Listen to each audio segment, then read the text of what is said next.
তো অপারেশনের side effect তো অপারেশনের মতনই, যে এটা হচ্ছে অপারেশন করে কেটে ফেললে যে ব্যথাটা হবে, হয়তো বা ইনফেকশন ডেভেলপ করলে ইনফেকশনের কারণে জ্বর হতে পারে, বা একার সময় আমাদের দেখা যায় যে যদি ডায়াবেটিসের রোগী থাকে, ইমিউনো কম্প্রোমাইজ থাকে, তাহলে মাঝে মাঝে আমাদেরকে দ্বিতীয়বার অপারেশনেও যেতে হয়।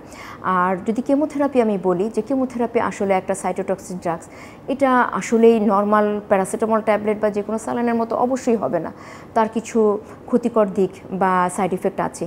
সবার মধ্যে সবচাইতে বেশি আমরা যেটা লক্ষ্য করি সেটা হচ্ছে বমি, খাওয়ার অরুচি, তারপরে কারো কারো চুল পড়ে যাওয়া, তারপর যে মানে একদমই খেতে পারছে না, কিছু কিছু সময় আমরা ব্লাডের কাউন্ট অনেক কমে যায়, যেটার কারণে আমাদের নিউট্রোপেনিয়া ডেভেলপ করে এবং সেটার কারণে আবার ইনফেকশন ডেভেলপ করে। সেক্সুয়াল লাইফের দিকে গেলে হয়তো বা একজনের থেকে আরেকজন ছড়িয়ে যাবে কিনা এই কনজুগাল লাইফের, এটা চিন্তা করে। আসলে এটা একদম ভুল ধারণা। হ্যাঁ, সেক্সুয়াল লাইফের একটা ইফেক্ট অবশ্যই করবে। কেমন ইফেক্ট? সেটা হচ্ছে একটা সাইকোলজিক্যাল ইফেক্টটা অবশ্যই আছে তার, যে সে যেহেতু নিজে অসুস্থ, সে মনে করে যে এটা বোধহয় আমার জন্য ভালো লাগছে না, এটাও একটা ব্যাপার হয়। আরেকটা জিনিস হয়, যখন আমি অপারেশন করবে দিব, তখন কিন্তু ওভারিটা কেটে ফেলা হয়। এই ক্ষেত্রে আমাদের যে পোস্ট মেনোপজাল সিনড্রোম, এই সিনড্রোমগুলো ডেভেলপ করে, সেই ক্ষেত্রেও কিন্তু কিছুটা একটু ঝামেলা অবশ্যই হয়।